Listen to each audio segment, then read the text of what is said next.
Hi everyone, I'm Dibyaranjan Panigrahi and I have secured All India Rank 3 in RBI Grade B examination in 2020-2021. And today I'm gonna share my exam day strategy with all of you guys. And I believe no matter how much you have studied your syllabus and revised properly, the performance on the D day matters the most, and how you have successfully planned and executed in the exam day, that matters the most. So today I'm gonna share my exam day strategy with all of you. So let's rewind to exam day.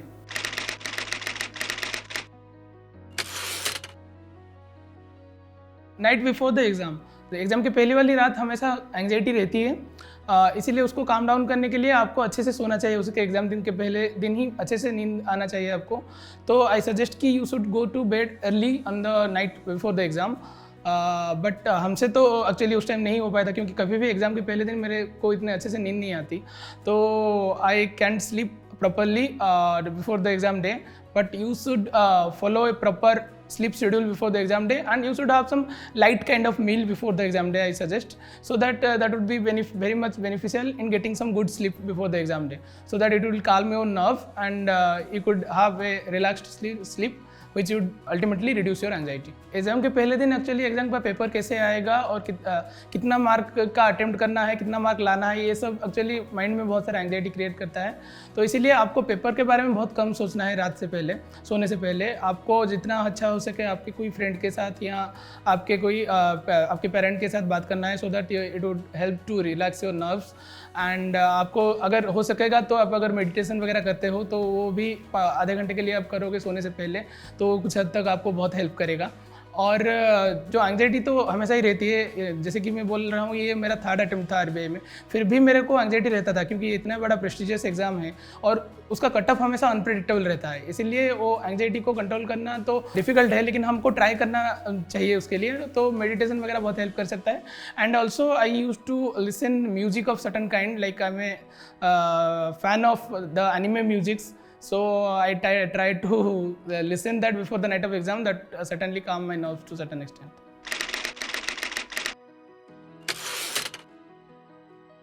Morning of the exam, so रात को actually बहुत जल्दी सोने के लिए मैंने गया था, लेकिन अच्छे से नींद नहीं आई है एग्ज़ाम से पहले। Like I use to sleep only like 3 to 4 hours before the day of the exam in every exam में, whatever may be the exam. So candidate को एक चीज़ ध्यान में रखना है कि आपको सोना ज़रूर है, सोना बहुत इंपॉर्टेंट है, क्योंकि ये माइंड को बहुत काम रखता है और आपको क्वेश्चन सॉल्विंग में भी आपकी जो स्पीड होती है और एफिशिएंसी होती है सोने से वो बढ़ जाती है। तो लेकिन जब मॉर्निंग में उठा तो 5 या 6 बजे करीब मेरा नींद खुल गया था, और एग्ज़ाम सेंटर मेरे को 8 बजे पहुंचना था डॉक्यूमेंट वेरिफिकेशन के लिए, और 9 बजे से एंट्री वगैरह सब शुरू हो गया था। तो मैं एग्ज़ाम सेंटर आधे घंटे पहले ही पहुंच गया। लाइक भुवनेश्वर में मेरा एग्ज़ाम सेंटर था, जो कि इतना ट्रैफिक वाला सिटी नहीं है, इसलिए और मैं एक चीज़ इंश्योर करता था कि हमेशा मेरा जो होटल हो वो सेंटर के पास ही है, तो इसलिए वो ट्रैफिक का कोई प्रॉब्लम भी नहीं आ रहा था। तो आधे घंटे पहले मैं वैसे ही एग्ज़ाम के सेंटर को थोड़ा मतलब समझने के लिए, अपने आप को काम करने के लिए 7:30 बजे ही पहुंच गया था, जबकि 8 बजे से हमारा एंट्री शुरू होने वाला था। Everybody can do this, like reaching the in your centre before time gives you a lot confidence and also काम योर नर्व्स। बहुत सारे कैंडिडेट को ये प्रॉब्लम होता है कि वो अपने डॉक्यूमेंट ठीक से संभाल के नहीं लाते, तो एग्जाम सेंटर में आपके लिए प्रॉब्लम क्रिएट कर सकता है। तो इसीलिए आपको ये चीज़ करनी है कि आपको 2-3 बार क्रॉस चेक करना है कि आपको सारे डॉक्यूमेंट जो वेरीफाइड डॉक्यूमेंट है, जैसे कि आपकी आईडी कार्ड हुआ, एग्जामिनेशन का एडमिट कार्ड हुआ, और pen, and also there are some new requirements due to Covid guidelines now it is, like your own sanitizer, your own water bottle, the stamp pad. You also need to carry your own stamp pad nowadays, so you have to make sure that you maintain all the things beforehand. Like रात से ही आपको ready करके रखना है, सुबह उठने के बाद और एक बार उसको क्रॉस चेक करना है कि हाँ ये दोबारा क्रॉस चेक करना है कि ये सब डॉक्यूमेंट्स है और ये मेरे पास है। उसके बाद ही आपको अपने एग्जाम सेंटर को और अपना जर्नी स्टार्ट करना है। तो बहुत लोग पैनिक मोड में ये सब भूल जाते हैं चेक करना, और वहाँ पे जाके पैनिक हो जाते हैं कि ये जेरॉक्स मैंने नहीं लाया और ये वाला स्टैम्प पैड मैंने नहीं लिया, मिस हो गया। तो ये सब नहीं करना है, क्योंकि एग्ज़ाम के दिन में एग्ज़ाम का जो कैसे अटेम्प्ट करना है वही मेन चीज़ होना चाहिए। ये डॉक्यूमेंट वगैरह अगर आपको पैनिक देगा तो दूसरा इशू हो जाएगा, उसको वो ऑल टुगेदर आपको मतलब कॉन्फिडेंस बहुत डाउन कर देगा उस टाइम। सो इसीलिए आपको पहले से ही प्रिपेयर होकर रहना चाहिए उसके ऊपर। रीचिंग द एग्जामिनेशन सेंटर, तो मैं ये 2 पार्ट में बताना चाहूँगा। एक मेंस होता है, एक प्रीलिम्स होता है। तो प्रीलिम्स में क्या था कि मेरा सेकेंड शिफ्ट में था, तो मेंस जो मैं पहुंचा तब तक मेरे को पता चल गया, जब सेंटर में पहुंचा तब सेंटर में बहुत मतलब माहौल बड़ा गर्म था, लेकिन सब लोग बात कर रहे थे कि बहुत ही डिफिकल्ट पेपर है और जो फर्स्ट शिफ्ट हुआ है it is the toughest of like last 10 years. So मेरे को भी एक दिमाग में आया कि अब क्या होगा, क्योंकि मैं दिमाग में सोच के आया था कि प्रीवियस साल the exam was very easy. So मैं सोच के आया था कि ऐसे अटेम्प्ट करूंगा और मैक्सिमम अटेम्प्ट देना है, 150 से ऊपर ऐसे इस बार भी लाना है। तो ये सब मेरे माइंड में मैं रख के आया था ऑलरेडी। लेकिन जब सेंटर में पहुंचा तो लोगों का डिस्कशन हो रहा था कि इतना बहुत ही मतलब डिफिकल्ट पेपर फर्स्ट शिफ्टिंग में ऑलरेडी आ चुका है, और the mode was actually everybody was in A panic mode in that examination centre. Like जो लोग निकल रहे थे वो लोग बता रहे थे अपने एक्सपीरियंस की ऐसा रहा, और क्वांट में 4-5 क्वेश्चन करना भी मुश्किल हो रहा है। तो ये सब सुन के एक डर का माहौल वहाँ पे बन गया था। लेकिन तभी एक चीज़ मेरे दिमाग में आई, अगर जो डिफ़िकल्ट लेवल था अगर एग्जामिनेशन, तो सबके लिए था, मेरे लिए सिर्फ नहीं। तो अगर कट ऑफ भी जाएगा तो कट ऑफ तो लो डेफिनेटली जाएगा, और मेरे को कट ऑफ ही क्लियर करना है मेंस के लिए। तो वो दिमाग को लेके मैं अंदर गया, कोई भी मतलब दिमाग में कन्फ्यूजन नहीं रखा कि डिफ़िकल्ट आएगा तो कैसे अटेम्प्ट करेगा। मेरा बस एक ही स्ट्रेटेजी था, मतलब दिमाग में रख के चला गया कि जो भी होना है अपना बेस्ट देना है, और उससे ही हम प्रीलिम्स क्लियर कर सकते हैं। देन मेंस की अगर बात करूँ, जो मेंस में जब एग्जाम सेंटर में पहुंचा, वो सुबह 7 बजे ही पहुंच गया था, मैं 7:30 बजे पहुंच गया था, 8 बजे से एंट्री था। तो मेंस में मेरा एक चीज़ मेरे को ख्याल में आया कि बहुत सारे दोस्त लोग भी वहाँ थे जो कि रेगुलरली ये सब रेगुलेटरी एग्जाम दे रहे हैं। तो उन लोगों से जब डिस्कस किया कि सब लोग एक मतलब अनसर्टेनिटी मोड में थे, क्योंकि इस बार एग्जाम का सिलेबस चेंज हुआ था, प्लस एग्जाम का पैटर्न भी बहुत सारा चेंज हुआ था। डिस्क्रिप्टिव पैटर्न जो कि आरबीआई ग्रेड बी में पिछले 3 साल से नहीं था, उसको पहली बार और एक बार ला गया था। जैसे कि आपको टाइपिंग करना है 2000 वर्ड्स 3 पेपर में टाइप करना है, तो ये सब नया चेंजेस इस बार आया था। तो लोगों के अंदर काफ़ी अनसर्टेनिटी थी कि किस टाइप का क्वेश्चन आएगा, किस टाइप का आंसर लिखेंगे। तो एग्जाम हॉल के एंट्री के टाइम भी वही अनसर्टेनिटी मेरे अंदर थी, लेकिन मैं हमेशा क्वेश्चन को देख के ही ऑन द स्पॉट स्ट्रैटेजी बनाता हूँ। तो अंदर जब गया तो अंदर बैठा तो पेपर देखा, इंस्ट्रक्शन आराम से पढ़ा, फिर उसके बाद क्वेश्चन के हिसाब से ही फॉलो करने के लिए मतलब अपना स्ट्रैटेजी बनाने के लिए ट्राई किया जब पहुँचा वहाँ पे।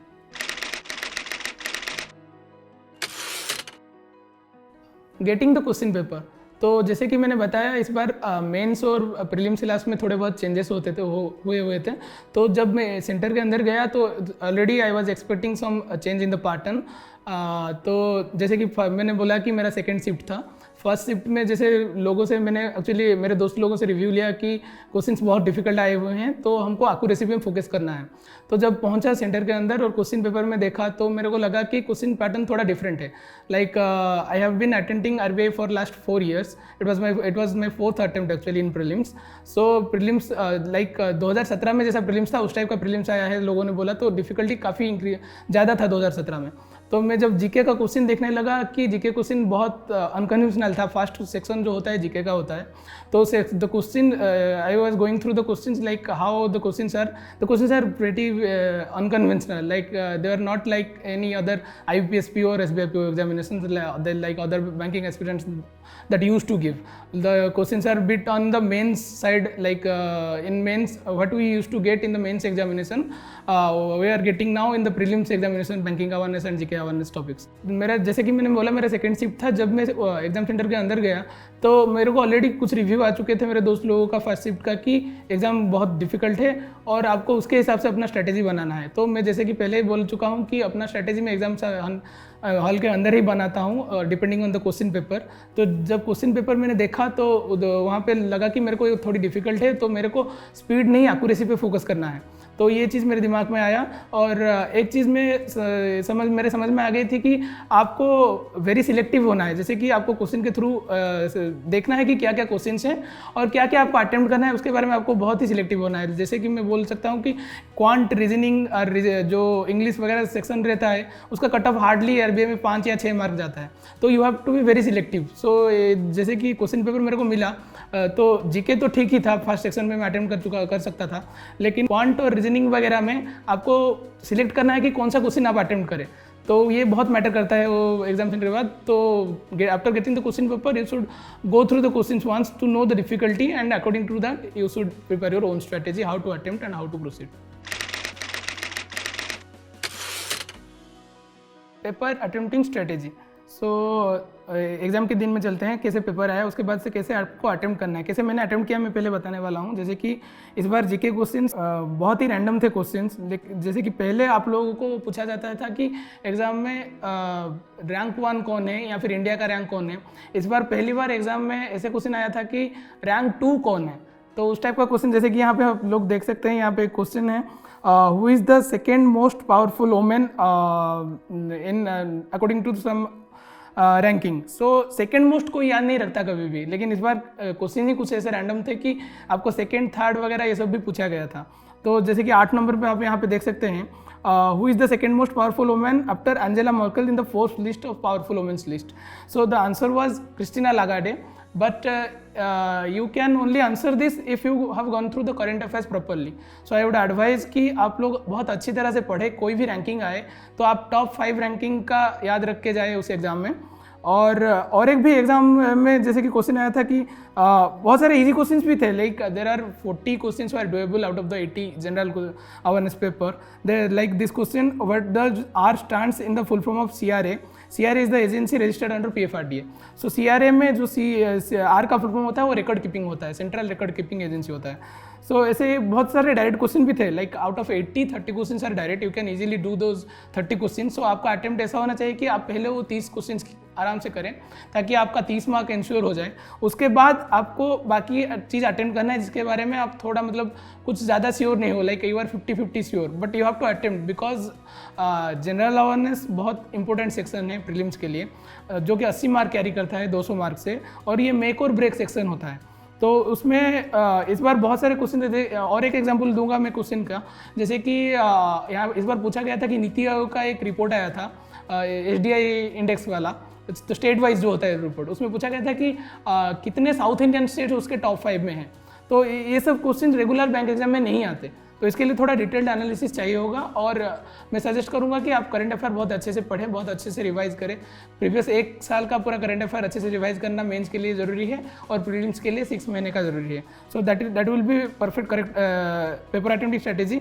Now moving on to the next section, if अगर जनरल अवेयरनेस के सिवा हम क्वांट और रीजनिंग वगैरह का कुछ मतलब सोचे, तो वहाँ पे इस बार it is all about accuracy था। आपको सिलेक्ट करना है कि कौन सा क्वेश्चन अच्छा है, कौन सा क्वेश्चन को आपको अटेम्प्ट करना है जिससे आप उसका आंसर निकाल पाएंगे, क्योंकि the questions are very difficult and very random and it was also very lengthy. Actually to go through a questions you need to have 2-3 minutes for each question. So the quant paper was very lengthy and the cutoff itself says the same, like it was 5 out of 30. The cutoff was 5 or 6 out of 30 for unreserved category, I think. So in 30 minutes you need to score only 6 marks for clearing the cutoff. So you have to be very accurate about selecting your questions and then attempting it, so that you could ensure some certain number of marks, so that you could clear the cutoff of the prelims very easily. Now moving on to the mains exam, how to proceed for the same, you need to have a proper time building strategy, like you need to divide your time for every section. It already have time limits, like the objective section का 30 minute limit रहता है और subjective का भी 90 minute limit रहता है अपने आप, बट वो 90 मिनट में आपको 4 क्वेश्चन करना होता है। तो आपको पहले से ही माइंड में सेट करने के जाना है कि 15 मार्क वाला क्वेश्चन कितने टाइम में आप अटेम्प्ट करेंगे और 10 मार्क वाला क्वेश्चन आप कितने टाइम में अटेम्प्ट करेंगे। लाइक मैंने जैसे कि अपने दिमाग में बना लिया था कि 15 मार्क वाला क्वेश्चन को मैं 20 मिनट दूंगा और 5 मिनट एक्स्ट्रा रखूंगा अपने हाथ में। Like 20+5 was my attempting strategy for 15 mark questions, and for 10 mark questions I used to have 15+5 minutes. So total like 25 plus 25 plus 20 plus 20, that is total 90 minutes. So always I have to keep 5 minutes extra for every questions, because आप जितने भी prepare करके जाओ कोई ना कोई ऐसे question आ जाएंगे जिसके ऊपर आप प्रिपरेशन नहीं किए हो, तो उसके ऊपर आपको मतलब कुछ थॉट लगाने होंगे, अपने कुछ आइडियाज़ बनाने होंगे, क्योंकि वो सब आप प्रैक्टिस नहीं किए होंगे। तो मैं बोल रहा हूँ कि जो आता है आपके लिए उसके लिए 15 मिनट या 20 मिनट एनफ होगा। तो जो 5 मिनट एक्स्ट्रा टाइम है वो हाथ में रखने से क्या होगा कि आप नेक्स्ट क्वेश्चन में अगर आपको थोड़ा आइडिया कम हो उसके बारे में, तो अपने थर्ड प्रोसेस में वो अपना 5 मिनट आप डाल सकते हो। सो time management is also very important, as I have already mentioned, like it is a 5.5 hours exam and you need to type so much. So time management is one of the very vital thing you need to take care of for this kind of exam. Otherwise, if you are prepared well enough, you can easily attempt all the questions because the questions are directly from the syllabus and kind of in basic nature. You just need to prepare your structure, your answer properly, and you need to clear that how you start your question, how you end your question, how you put the points in between. You should have a basic structure of every question, so that would help for any subjective paper.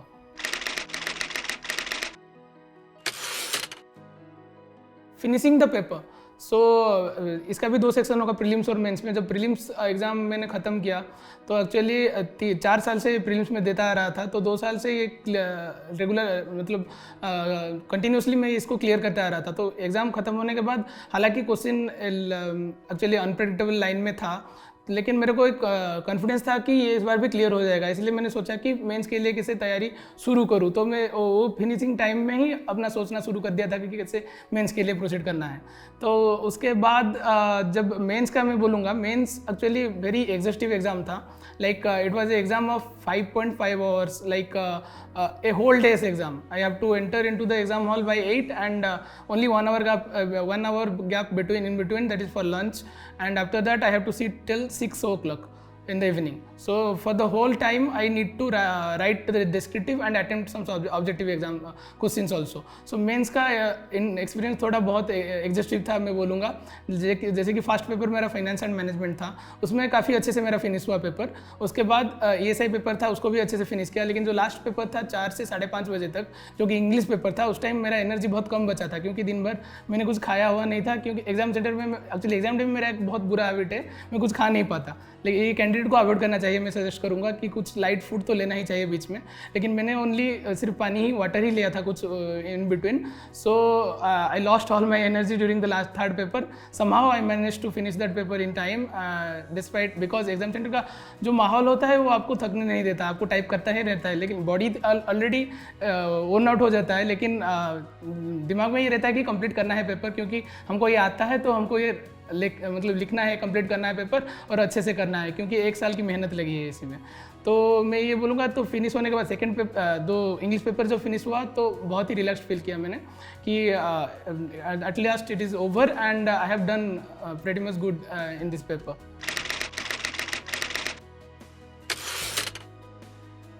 Coming out of the exam hall, तो exam ख़त्म हो गया जैसे तैसे करके. जैसे कि prelims में मैं बता रहा था, प्रीलिम्स ख़त्म होने के बाद मेरा रिलैक्सेशन का टाइम नहीं था, क्योंकि मैं ऑलरेडी प्रिपेयर मोड में था कि मेंस के लिए मेरे को ये पढ़ना है.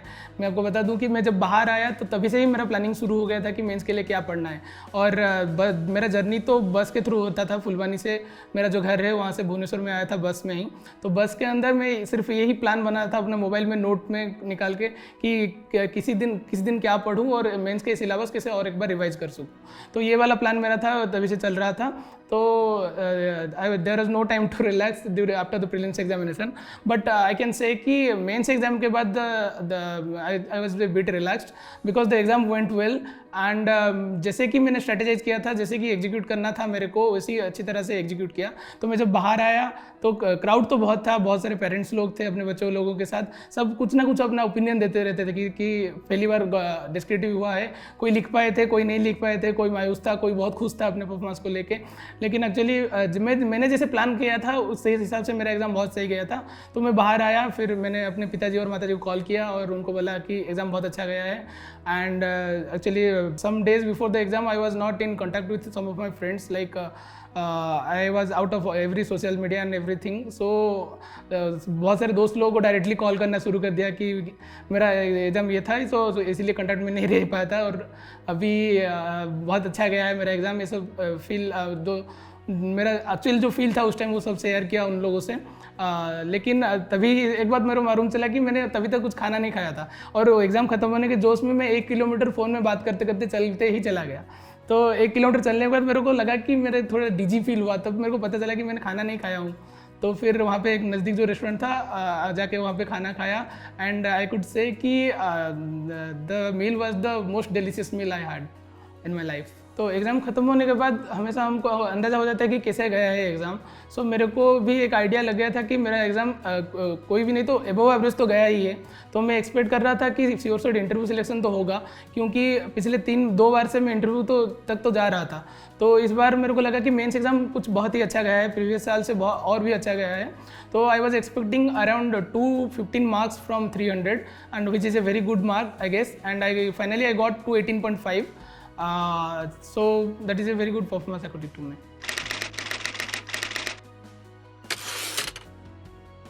फाइनल रिजल्ट, सो सैटरडे था उस दिन। एक्चुअली हम लोग कोई भी नहीं एक्सपेक्ट कर रहे थे उस दिन रिजल्ट आने वाला है आरबीआई का, क्योंकि Saturday is a holiday in RBI. So previous दिन ही गणेश पूजा था, मैं घर गया था। Actually I am a working candidate, तो गणेश पूजा के लिए घर गया हुआ था मैं। तो सैटरडे संडे मेरा छुट्टी रहता है, तो घर में ही था मैं। तो I was not expecting result at the time of declaration of result. It was during like it was 3 to somewhere between 3 to 4 PM in the afternoon the result were out, and one friend just messaged me in WhatsApp कि result आ गया है और तेरा number check कर ले।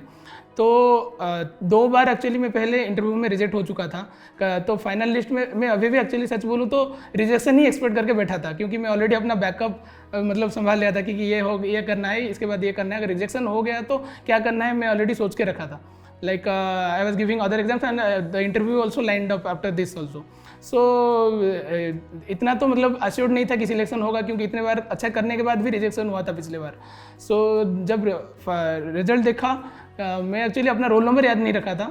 Roll number में मेरा actually 2552 था लास्ट में, 4 डिजिट मेरे को जितना याद है, लेकिन 2551 में याद करके रखा था दिमाग में। तो जब रिजल्ट निकला मैं 2551 से सर्च किया, तो नो रिजल्ट जब दिखा तो मैं मन में सोच लिया और एक बार नहीं हुआ है, किसी को नहीं बताना है। तो फिर थोड़ी देर बाद मैंने चेक करने लगा कि एक्चुअली हमारा ओडिशा का जो स्टेट कोड है वो 2051 से शुरू होता है। तो मैं चेक किया कि ओडिशा से कितने लोगों का हुआ, चलो देखते हैं, अपना तो नहीं हुआ। खैर फिर देखने के बाद पता चला कि 3-4 लोगों का हुआ। जनरली 1-2 लोगों का, 1 लोगों का ही होता है मैक्सिमम टाइम्स।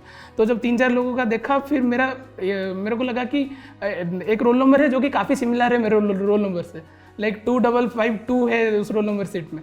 मेरा 2551 से मैं याद करके रखा था अपना रोल नंबर। तो जब अपना रोल नंबर फिर से चेक किया, फिर जाके थोड़े टाइम बाद मेरे को पता चला कि मेरा 2552 ही है नंबर। तो फिर मैं जाके अपने मम्मी जी को पहले बताया, वो बहुत खुश हो गई। फिर पिताजी और भाई को भी बोला, उस लोग खुश हुए और शुरू वहाँ पे ही उसी मतलब 1 घंटे में ही वो मिठाई वगैरह ला के बांटना शुरू कर दिया अपने मतलब जितना लगभग नेबर लोग थे उनके साथ। So it was actually very good experience, because मेरे को एक्सपेक्टेशन ही नहीं था, क्योंकि इतने बार रिजेक्शन होने के बाद आपका एक मतलब एक्सपेक्टेशन चला जाता है।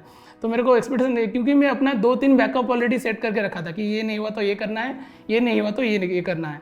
लेकिन जब हुआ तो वो एक्सपीरियंस तो हम वर्ड में ही भी बयान नहीं कर सकते कि कितना खुशी लगा कि 3 साल का एफर्ट फाइनली पूरा हुआ, कि finally I made in to the prestigious list of reserve bank of India managers in the financial risk list. तो ये थी मेरी एग्जाम डे वाली स्ट्रैटेजी। आई होप कि आप लोगों को इसमें से कुछ सीखने को मिले। और एग्ज़ाम डे का परफॉर्मेंस हमेशा बहुत ही इंपॉर्टेंट होता है, और वैसे ही टेस्ट सीरीज़ भी बहुत इंपॉर्टेंट होता है। सो आप कहाँ स्टार्ट कर रहे हो और आपकी प्रिपरेशन कहाँ तक हुई है, तो वो जानने के लिए आपको टेस्ट सीरीज़ देना बहुत इंपॉर्टेंट है। सो आप अनअकैडमी का टेस्ट सीरीज़ ट्राई कर सकते हो। अगर अनअकैडमी का टेस्ट सीरीज़ आप बाय करना चाहते हो तो CTWT कोड यूज़ करके आप 10% डिस्काउंट अवेल कर सकते हो, और लिंक डिस्क्रिप्शन में दिया हुआ है। So that's a rap for today. All the best.